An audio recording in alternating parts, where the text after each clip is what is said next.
All right, hi. If you've seen any campaign ads this election cycle, you may have noticed a theme.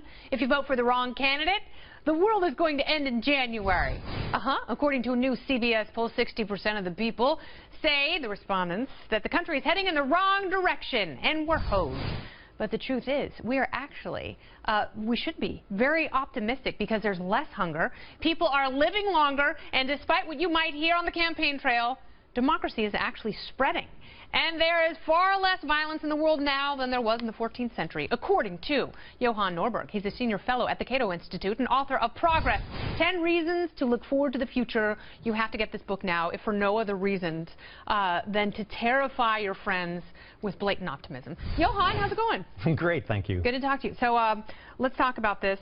Why do we feel like the world is worse off? I mean, you make the case in 10 different ways that it's actually way better now than it was even 20 years ago or certainly 400 or 500 years ago. That's right. And you know what? When I follow the news, I'm terrified, and I think that the world is falling apart. And I wrote the book to prove that that's not the case. You have to go back and read your own book. So it seems like, I mean, you know this, bad news sells. People are interested in anything that goes wrong in the world. It's probably some kind of genetic predisposition.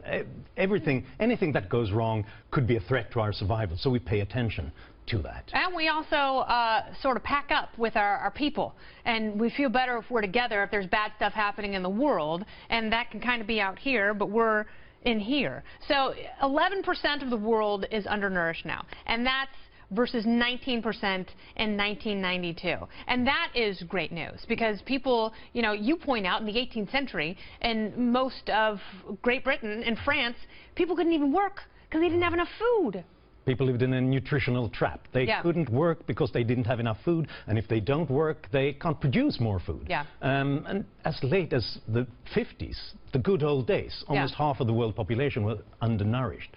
So, but then something happened, more private property rights to land, more trade, artificial fertilizer, human ingenuity. And we're solving that problem right now. And most of the world has been taken out of extreme poverty. It's 2.6 billion also have safer water since, what is it, 1990? I mean, that's an incredible, that's half the globe, essentially, just less than half, now have potable drinking water.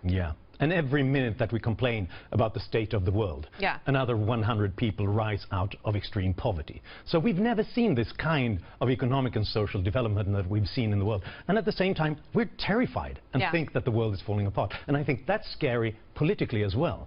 And, you know, when individuals are freed from the shackles of government and overregulation, then they can create more wealth. I think that both parties have done a horrible job of selling that, and that's one of the reasons that so many people have been lifted out of poverty. Now, when we look at the bad news, when we see, you know, news alerts and front pages, there seems to be so much violence. And that's, it seems to be one of the main barometers of whether or not the world is falling apart. But you also make the case that the world is less violent. And I mean, there was a slight uptick last year because of the war in Syria, but it's still the casualties on and the fatalities on the battlefields. It's something like a fifth of what it was in the 1980s with a much smaller world population. And when it comes to violence within our borders, when it comes to homicide, it's been reduced by half since the 1980s. Wow. So we've never lived in such a secure environment, and at the same time we think that it's incredibly dangerous. And that's dangerous because when people think that there's chaos out there, there's always an authoritarian reflex that's triggered, and people think that then we need the strong man, we need the big government to protect us. And people want to rely on the state. So what are you most afraid of? What actually keeps you up at night? There's so many things that are great about the world we live in. What freaks you out? The one thing that freaks me out is fear, because fear is the health of the state. When people fear the world, then they want to protect what little they think they have. And then we see this populism, this extremism to the right and to the left. People are afraid of other people and of freedom. And that keeps me up all night, because that could also stifle progress. Yeah, absolutely. I mean, I think that there's no greater impediment for progress than fear, which is why everyone has to read your book now. Look at that. Progress, 10 Reasons to Look Forward to the Future. I've been looking forward to this chat. Johan, thank you so much. Thank you. Great book. He's very smart, and you can use data to feel better about everything and never be fearful again.